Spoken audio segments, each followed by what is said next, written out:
नमस्कार दोस्तों, स्वागत है आपको अपने यूट्यूब चैनल जी के क्यों निरंजन में। आशा करता हूँ कि आप सब स्वस्थ और बढ़िया होंगे। आज आपके लिए कुछ नया टॉपिक से संबंधित जी के प्रश्न। आज का हमारा टॉपिक है अर्थशास्त्र संबंधित टॉप जी के प्रश्न। आज मैं बताऊंगा आपको इकोनॉमी से संबंधित कुछ जी के प्रश्न के बारे में। अगर आप किसी भी एग्जाम की तैयारी कर रहे हैं तो यह वीडियो आपके लिए बहुत महत्वपूर्ण होने वाली है। तो ज़्यादा समय न लेते हुए आज के वीडियो को हम स्टार्ट करते हैं। तो इस वीडियो का पहला क्वेश्चन है, भारतीय अर्थव्यवस्था कैसी है।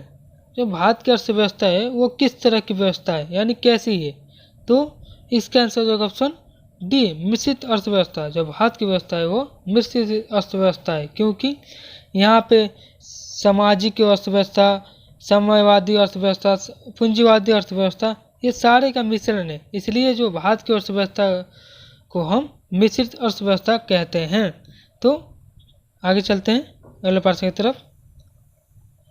अगला प्रश्न है, भारत आय में सर्वाधिक योगदान किस क्षेत्र का है।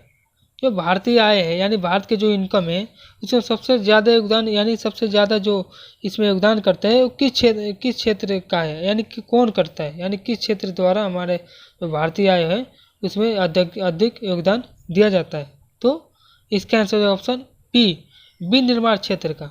जो विनिर्माण क्षेत्र है इसका ही सबसे अधिक योगदान होता है भारत की आय वृद्धि में। आगे चलते हैं। अगला प्रश्न है, भारत के प्रथम खनिज नीति कब घोषित हुई थी। जो भारत में प्रथम खनिज नीति जो हुई थी वो कब घोषित हुई थी। तो इसका आंसर जो ऑप्शन ए 1951 में, 1951 में भारत के प्रथम खनिज नीति की घोषणा हुई थी। आगे चलते हैं। अगला प्रश्न है,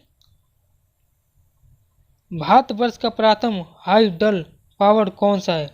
जो भारतवर्ष में जो प्रथम हाइडल पावर है वो कौन सा है। तो इसका आंसर होगा ऑप्शन डी, कर्नाटक स्थित शिवास समुद्रम। जो कर्नाटक स्थित शिवास समुद्रम जो है वो भारत का पहला हाइडल पावर है। आगे चलते हैं। अगला प्रश्न है, भारत का वित्तीय वर्ष प्रारंभ होता है। जो भारत का वित्तीय वर्ष जो प्रारंभ होता है वो कब से होता है। तो इसका आंसर जो ऑप्शन सी, 1 अप्रैल। 1 अप्रैल से जो भारत का वित्तीय वर्ष है वो प्रारंभ होता है। आगे चलते हैं। अगला प्रश्न है, सर्वोदय योजना का प्रारूप किसके द्वारा तैयार किया गया था। जो सर्वोदय योजना है इसका जो प्रारूप यानी जो इसका मुख्य रूप जो तैयार किया गया था वो किसके द्वारा किया गया था। तो इसका आंसर होगा ऑप्शन डी, जयप्रकाश नारायण। हाँ दोस्तों, जो प्रकाश नारायण एक समाजशास्त्री भी हैं और यह ऐसे व्यक्ति हैं जिन्होंने सर्वोदय योजना का प्रारूप तैयार किया था। आगे चलते हैं। अगला प्रश्न है, अंतर्राष्ट्रीय व्यापार का मूल आधार है। जो अंतर्राष्ट्रीय व्यापार है उसका मूल आधार क्या है।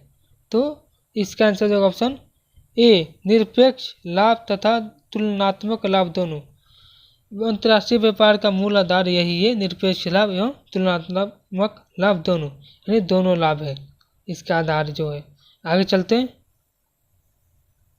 अगला प्रश्न है, मीरा सेठ समिति का संबंध किससे था। जो मीरा सेठ है समिति था उसका संबंध किससे था। तो इसका आंसर ऑप्शन ए, हथकरघे के विकास से। जो मीरा सेठ की समिति का जो संबंध था वो हथकरघे के विकास से था। आगे चलते हैं। अगला प्रश्न है,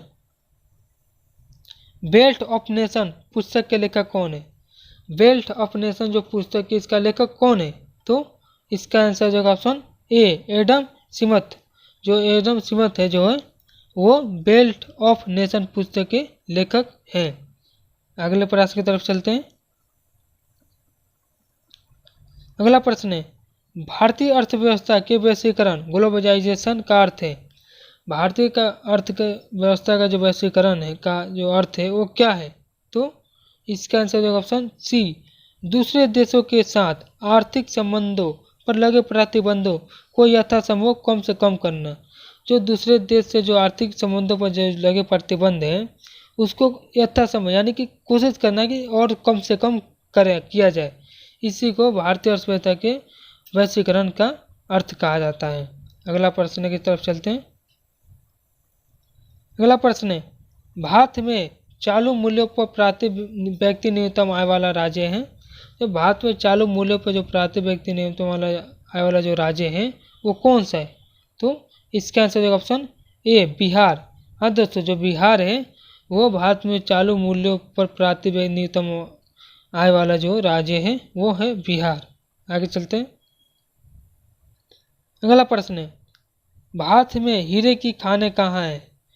भारत में बहुत सारे खाने हैं, तेल की खान, कोयले की खान, सोने की खान, लेकिन जो हीरे की खान है वो कहाँ है? तो इसका आंसर होगा ऑप्शन सी मध्य प्रदेश। हाँ दोस्तों, मध्य प्रदेश में भारत की हीरे खानें पाई जाती है। और यह UPPCS 2014 का जो एग्जाम हुआ था इसके पेपर में ये क्वेश्चन आया था, तो याद रखिएगा। आगे चलते हैं। अगला प्रश्न है, परमाणु ऊर्जा प्रस्थान वर्तमान भाभा परमाणु अनुसंधान केंद्र का गठन कब हुआ था? जो परमाणु ऊर्जा प्रस्थान है, जो वर्तमान भाभा परमाणु अनुसंधान केंद्र है, जो इसका गठन था वो कब हुआ था? तो इसका आंसर है ऑप्शन सी 1997 ईस्वी में, 1957 में वर्तमान भाभा परमाणु अनुसंधान केंद्र का गठन हुआ था। आगे चलते हैं। अगला प्रश्न है, भारत सरकार के कुल कर आय में सर्वाधिक योगदान होता है। भारत सरकार के कुल कर यानी कि इनकम आय में इनकम जो है वो कर यानी टैक्स का जो इनकम है सर्वाधिक योगदान किसका है? तो इसका आंसर है ऑप्शन सी केंद्रीय आबकारी का। जो केंद्रीय आबकारी है यह भारत के कुल कर आय में सर्वाधिक योगदान देता है। आगे चलते हैं। अगला प्रश्न है, तृतीय पंचवर्षीय योजना की कार्यनीति में सर्वाधिक बल किस क्षेत्र को विकास को दिया गया था। तो जो तृतीय पंच यानी तीसरी जो पंचवर्षीय योजना की जो कार्यनीति जो थी इसमें सर्वाधिक बल यानी सबसे ज़्यादा बल यानी कि सबसे ज़्यादा जो देख रेख की गई थी वो किस क्षेत्र को यानी किस क्षेत्र के विकास के लिए किया गया था? तो इसका आंसर होगा ऑप्शन ए कृषि। हाँ दोस्तों, जो कृषि क्षेत्र है यानी इसको प्राथमिक क्षेत्र भी कहते हैं। तो तृतीय पंचवर्षीय योजना के तहत इसमें सर्वाधिक बल इस क्षेत्र के विकास हेतु दिया गया था। आगे चलते हैं। अगला प्रश्न है, भारतीय चमड़े का सर्वाधिक निर्यात किसको किया जाता है? निर्यात मतलब होता है बेचना, यानी कि हम किसी देश को निर्यात कर रहे हैं उसको हम बेचना, यानी कि हम किसी देश को बेच रहे हैं। तो भारतीय चमड़े का जो सर्वाधिक जो बिकता है वो कहाँ पे बिकता है? तो इसका आंसर होगा ऑप्शन डी जर्मनी। हाँ दोस्तों, जर्मनी में भारतीय चमड़े का सर्वाधिक निर्यात होता है। आगे चलते हैं। अगला प्रश्न है, चल्या समिति किस क्षेत्र में जांच हेतु गठित की गई थी?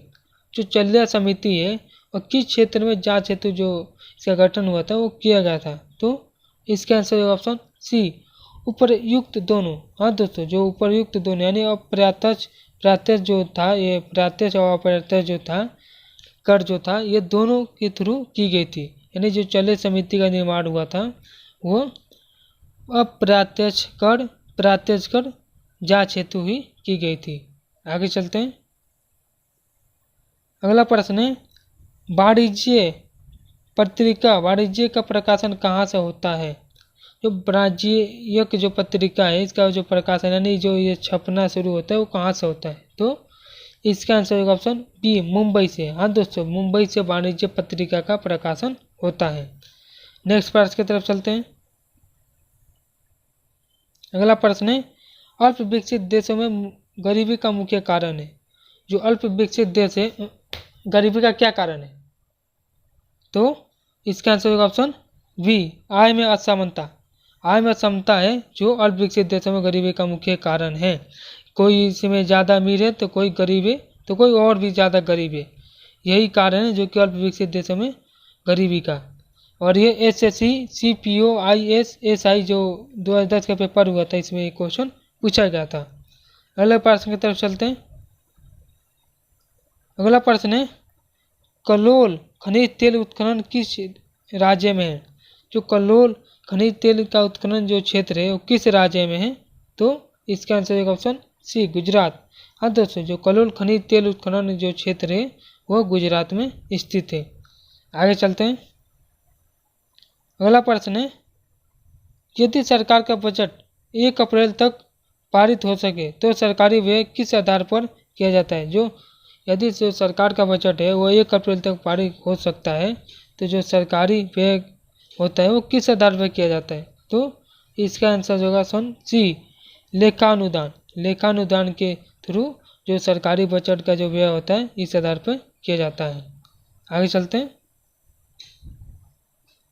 अगला प्रश्न है, भारत में गरीबी हटाओ का नारा किस पंचवर्षीय योजना के अंतर्गत दिया गया था। भारत में जब गरीबी हटाओ का नारा इंदिरा गांधी ने दिया था, लेकिन किस पंचवर्षीय योजना के अंतर्गत दिए थे। तो इसका आंसर होगा ऑप्शन सी, 5वीं। हाँ दोस्तों, 5वीं पंचवर्षीय योजना के तहत भारत में गरीबी हटाओ का नारा दिया गया था। आगे चलते हैं। अगला प्रश्न है, भारत में आयात का अधिकतम भाग कहाँ से आता है। आयात मतलब होता है खरीदना, यानी जो भारत में सबसे ज़्यादा जो खरीदारी होती है वो किस देश से की जाती है, कहाँ से आता है। तो इसका आंसर होगा ऑप्शन सी, ओपेक। ओपेक से हमारे भारत में आयात का अधिकतम भाग आता है, इस भाग से आता है। आगे चलते हैं। अगला प्रश्न है, भारत में गठित पहली सहकारी समिति थी। भारत में गठित पहली सहकारी समिति कौन सी थी। तो वो थी ऑप्शन ए, साख समितियाँ। जो साख समितियाँ थी वो भारत में पहली गठित सहकारी समितियों में से एक थी। अगला प्रश्न की तरफ चलते हैं। इस वीडियो का लास्ट प्रश्न है, भारत में न्यूनतम मजदूरी अधिनियम कब लागू किया गया था। भारत में जो मिनिमम मजदूरी जो अधिनियम हुआ था वो कब लागू किया गया था। तो इसका आंसर होगा ऑप्शन बी, 1948 में, 1948 में जो भारत में न्यूनतम मजदूरी अधिनियम जो लागू किया गया था वो 1948 में किया गया था। तो अगर वीडियो आपको पसंद आई है तो वीडियो को लाइक करें, शेयर करें और सब चैनल को सब्सक्राइब करें। तो मिलते हैं नेक्स्ट वीडियो में, तब तक के लिए जय हिंद।